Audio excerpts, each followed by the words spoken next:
Welcome to Inside Operational Minds. This video series focuses on IFC's disruptive technology business in South Asia.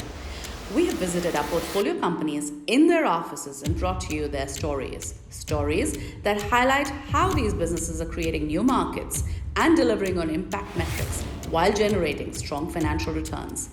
Each of these examples demonstrates how erupting forces of technology are gradually disrupting the landscape of every industry. Hope you enjoy the series. Hi everyone, I'm Ruchira. My love for technology was seated in early childhood. I was one of those people whose weekend reading was on esoteric subjects like quantum physics. Later, I went on to pursue an engineering degree at IIT Delhi, and I joined in 1990, a time when I was one of 10 women in a class of 400, a gender ratio of 2.5%. But in being so outnumbered in that environment, I saw a deepening in my love for technology and a fascination to see how technology could change the world. Later, in the mid-90s, I was the founding team member of a B2B technology startup that was connecting large corporates to their suppliers. And in doing so, was taking age-old procurement processes that were paper-based to an online platform. For example, a company like American Express spends millions of dollars just on office supplies.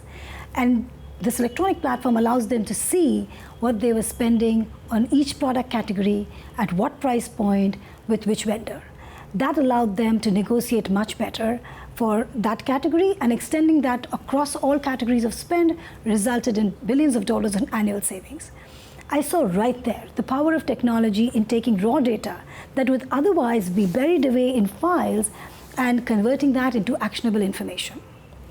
I went on to pursue several years of technology consulting in the US and Europe, and later doing technology investment banking and tech investing with Lehman Brothers.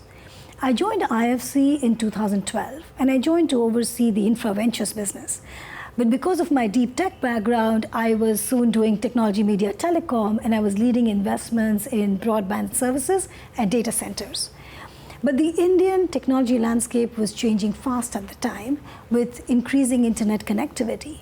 And so I was increasingly seeing very disruptive early stage startups that were changing traditional sectors like healthcare and education. Being drawn to that, I then took on the role of regional lead for the venture capital team, now called the Disruptive Technologies and Funds team.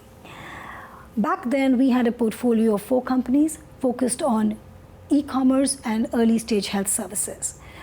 We have since expanded our sectoral focus. We have looked at sectors that align very closely with our mainstream businesses, like digital health, which is essentially healthcare delivered on a tech platform, edutech, which is education on an online platform, e-logistics, agri-tech, and B2B e-commerce, which is focused on connecting small businesses to the online world. We have hence expanded our portfolio to now 15 direct investments. We've also gone beyond direct equity investing to VC fund investing. VC funds play a very strong role in expanding the work we do on the direct side because they have a larger pool of capital to play with and can further invest in those same themes that we are pursuing. We have now invested in 3 VC funds in the region, and we see a multiplier effect on our direct business. We also took the business beyond India. We started looking at Bangladesh and Sri Lanka as important markets.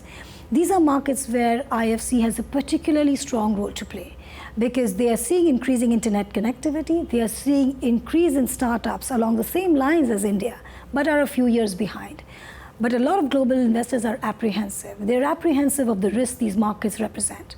But IFC has long-standing mainstream business in these countries, can provide that early flag bearer role, and therefore have a demonstrative effect on this market.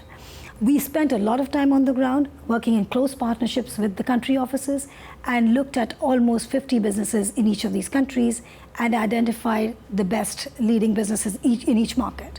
In Bangladesh, we invested in Chaldal, an e-grocery startup that serves as an online platform enabling low and middle income segments to buy their groceries online.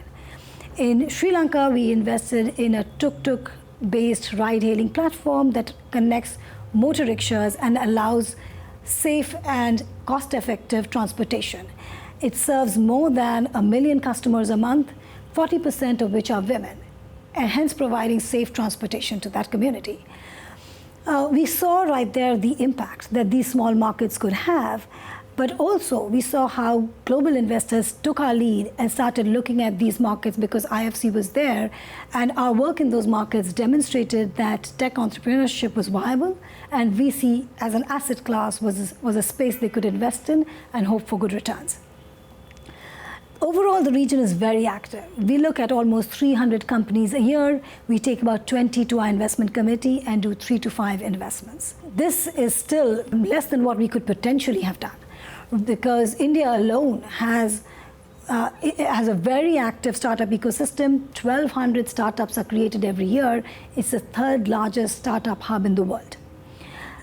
So why am I here? I'm here to talk about the work that our team does in disruptive technologies in South Asia, to share what the franchise we've built in this ecosystem. We've had very active media engagements. We have worked with governments and regulators, and they see us as a strong partner because of our extended experience in mainstream industries, as well as very active work in the VC space. They see us as partners in driving regulations for this sector. We're also seen as active partners to co-investors who value our role on the board and our work with management on operations and strategic issues. There is still a lot to be done in this space, and we have therefore created a video series showcasing some of our investments. We have visited companies at their offices in different cities in India and brought their stories to you. As you will see in these examples, BlackBuck, for example, is India's leading e-logistics platform that has over 300,000 trucks, and it connects small truck owners to their customers, giving them almost 40% in incremental revenue. 1MG is an integrated digital health platform that has the promise of access and affordable healthcare for all. So they are able to reach 150 million patients in just the last 3 years. Examples of this nature show you how technology has enabled these businesses to fix inefficiencies in age-old sectors and make their services accessible. Many of them have launched new solutions at new price points, creating a new market, and hence spurring competition and bringing new players onto that space. Our portfolio in aggregate is valued at 2 times over where we invested at. I hope you enjoy these case studies. We are very excited about this business, and we hope to continue expanding this. Thank you.